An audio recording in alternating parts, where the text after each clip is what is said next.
Assalamu alaikum. Today I'm here with another board game review, and today I'll be telling you that why you should play Claim or Claim 2 specifically, because this is a version that I have. Claim 2.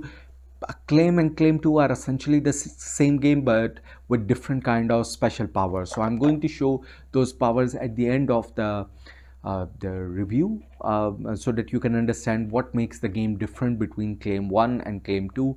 But essentially, they are the same game. This comes from Scott Alms, who is Mr.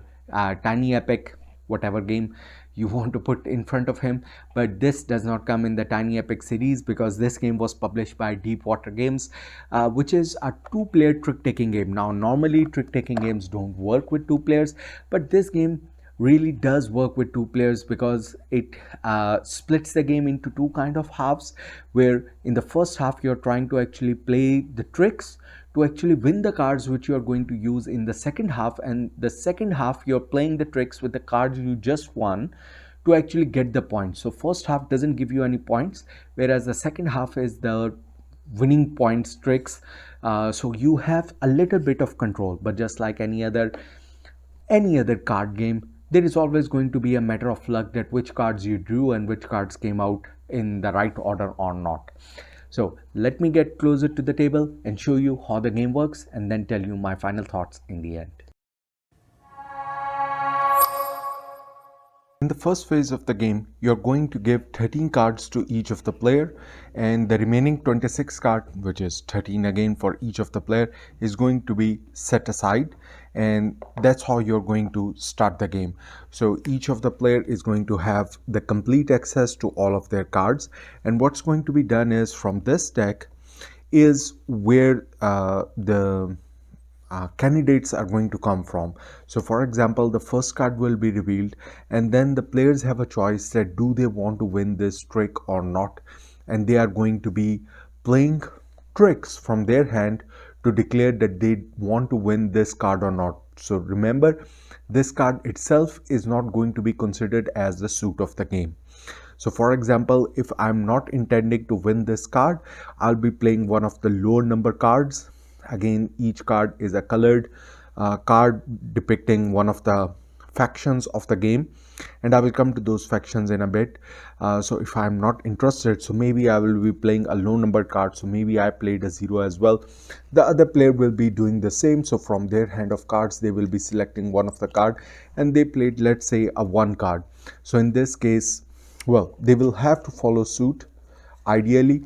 So in this case, for example, they played, well, for the trolls, which are the dark blue color, they have a 6 and a 9, so they have to play a 6 because that's the only option they have, and in this way they will be winning this card. So this will go into their winning pile, whereas these cards which were used for the play will be discarded, and then whoever was the winner will get to go first. So they will be going for the next bid. So next time they will be bidding for that whether they want to go for the number 7 or not. And well, for example, they do want to win it, so they want to play a bigger number from their hand. So, and they can play, they don't have to limit to this suit, they can play any suit they want. So for example, they decide that this is worth 8 to them, so they will be playing an 8 card, and since they played a purple dragon suit, I will have to play a dragon suit, and unluckily the biggest dragon card that I have is 3 and a 4. Since I'm going to lose, so I will lose with a smaller card, so I'll be playing a 3. So these get discarded and they win the card. Now whenever someone wins a card, so for example in the last time they win this card, I will get randomly a card from here. So in this case, well, I got a giant 7. In this case they won this card, so again I'll be getting a random card from here, which was a number 5 seer. So in this way, what you're trying to do is you will always, so the players will be always winning one of the cards, whether it will be the card which is revealed on the table or a random from the deck. On the table, you want to win from your hand because you want to win or you want to specifically lose, because you exactly know what they are, and you want bigger number cards, as well as you want a variety of factions to come in your hand, because that's going to be useful for the second round of the game. Now, that's the first round of the game. You will keep on playing until you're all out of cards, and by that time, these 26 cards would have been split into 13 and 13, and these new decks will go to the phase 2 of the game. Now, what are these factions and why you're collecting will get revealed in the phase 2 of the game. Let's say now we are in the phase 2, so let me first explain what are the different factions of the game that you're going to play with. So the factions that are available are, well, these 5 factions. So there is the dragons, purple dragons, the green gnomes, the orange seers, the dark blue trolls, and the light blue giants. All of these factions, you want a favor from them, that actually they are voting for you to become the new king of them, and the bigger their number is, the more powerful they are, or the more weightage they have in the voting. So you want the bigger cards to be with you in your faction, in your this pile, in your one pile, so that you can go with a stronger position in phase 2. Because in the phase 2, whatever cards you are winning, so right now whatever tricks we are playing are going to the discard pile, and this discard pile will be out of the game. Let's say we move on to the second portion of the game. So all these cards would have been discarded by then. So whatever the players had would have gone to the discard pile, whereas from here the people would have won equally, some by intentionally winning, some by intentionally losing.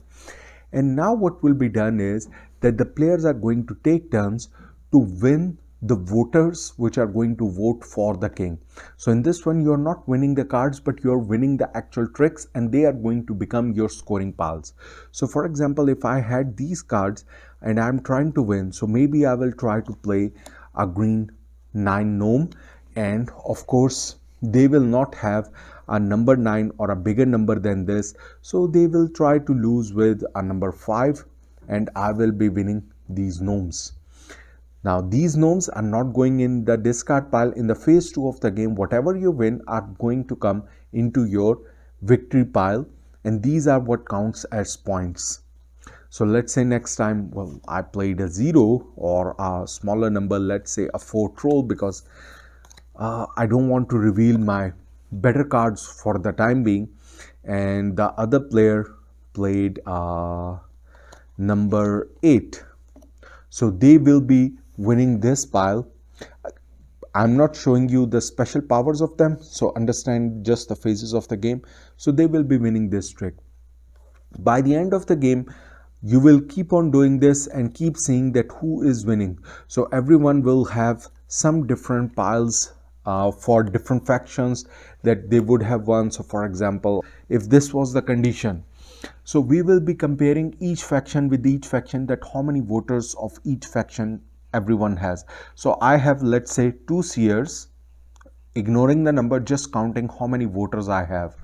So to win, of course, I need the bigger numbers, but right now the number of voters will be counted. So I have 2 seers, whereas they have 3 seers, so they will be winning. So the seer faction is majorly supporting this player, so seers aren't supporting me anyway. Same goes for giants. They have 3 giants, I have 2 giants, so giants aren't supporting me as well. They have 3 trolls and I have 2 trolls, so the trolls aren't supporting me as well. So even though 5 factions, even though they were supporting 3 factions only and 5 factions were supporting me, but the number of voters for that particular faction were supporting me less. But dragons are supporting me, they don't have dragons, and gnomes were supporting me, so gnomes were more. So the number of factions that end up actually supporting this player more are 3 versus 2, so they are the winner. That's why there are odd number of factions. Now in case the number of supporters become equal on both sides, only then their number will be checked, that okay, who was the winner of the game of that faction. and whoever has more support of that faction is going to be the winner of the game. So that's how you decide that who is going to get voted to become the owner of the seat of the kingdom. So I have explained the basics of the base game without any special powers. Now, why there are these different suits? Because they are going to have some kind of special powers as well. So for example, when you win a gnome, and most of these special powers come in effect in the second phase of the game, except the seer one. So let me explain the second phase of the game. So if for example you win a gnome, they will remain open in front of your table, and if the other player wins a giant of the same number, so for example if they won a 7 and a 9, so they have the capability, if I had won this first and it was already on the table and they won a 7 giant later, so the giant is going to crush the gnome under their foot and my 7 voter is going to die. Same goes for 9. So that might have died. So you might want to save your gnomes to be played later, and the giant player is trying to actually play later as well so that he can kill some of the other person's voters. Now normally the dragon power is that normally whoever wins the last trick is going to become the starting player for the next trick. But if you have played a dragon, so even if you lost the trick, you are going to become the starting player. Of course, you must match the trick that has been matched, the suit that has been played. But if no suit is available, then you can play any suit. So at that time, you can play a dragon, and even if you lose, well, you didn't match the suit, so you are of course going to lose, but you will become the starting player for the next trick. That's the power of the dragon, that they instill fear in others.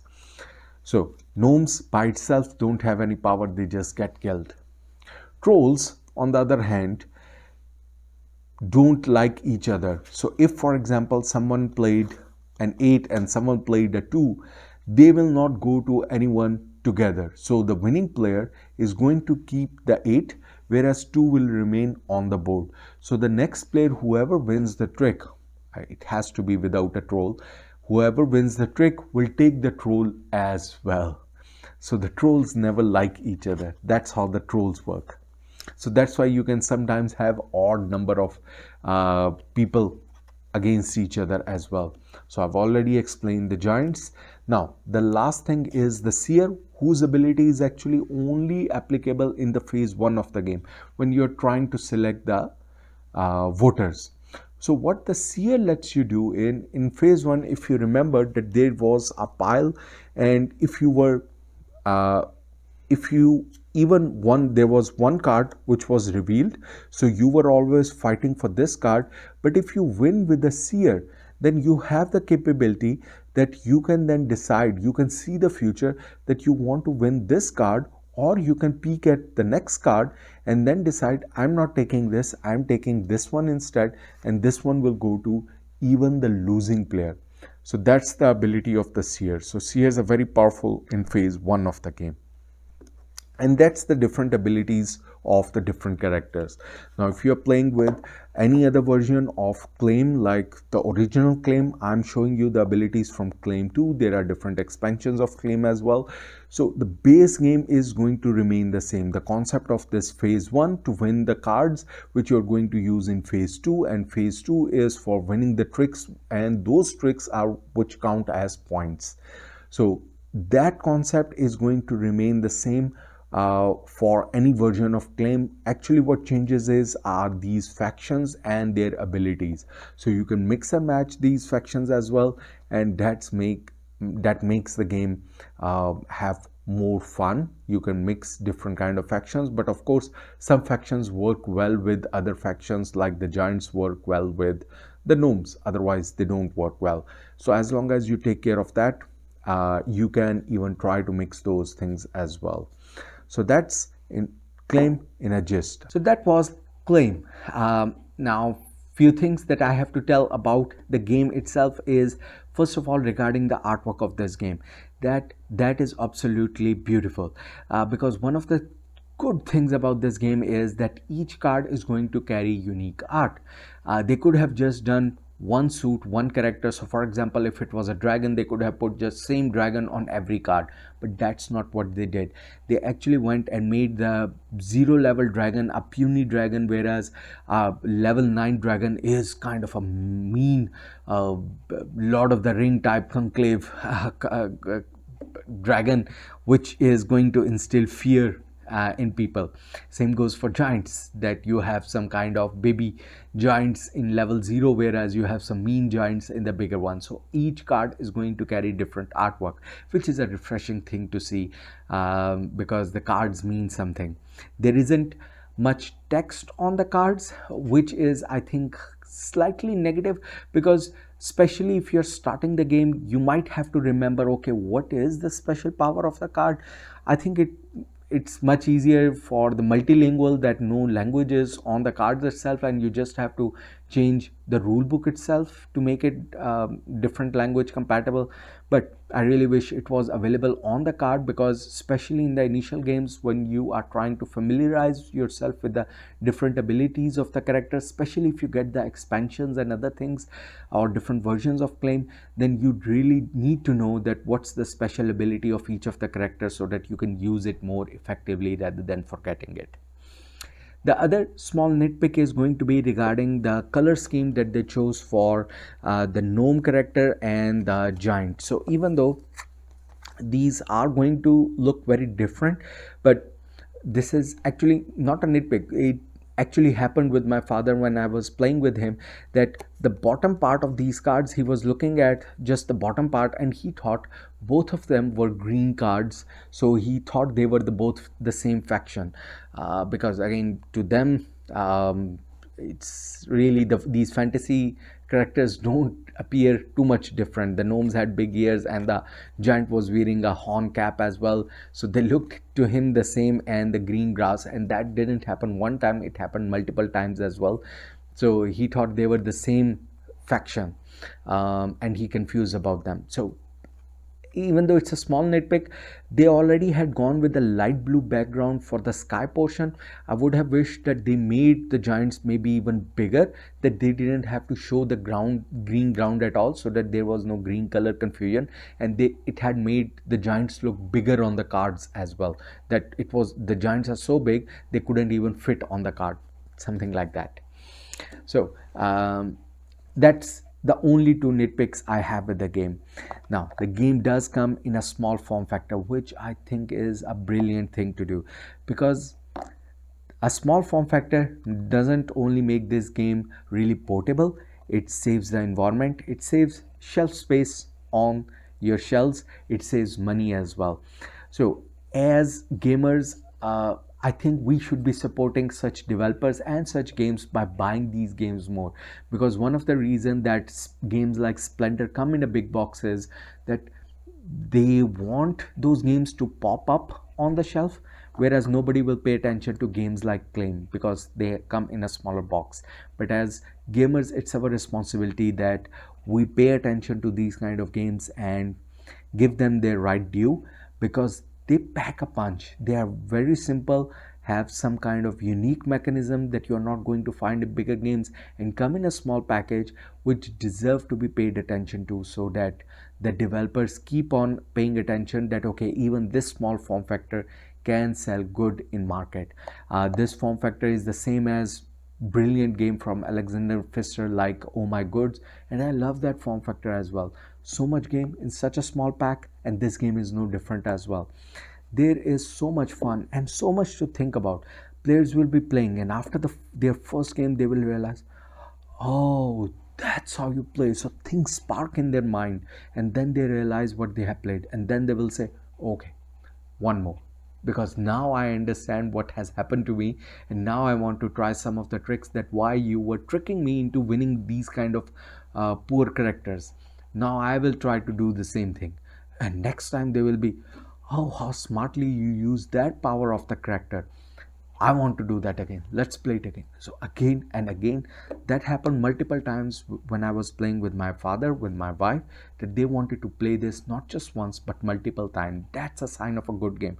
It's over very quickly, but also leaves the people wanting more, that they want to replay. So In my opinion, it's a brilliant little trick taking game for two players, which really works, and a fantastic theme to go with it as well. So highly recommended from me, Claim 2. That's it for me. Happy gaming.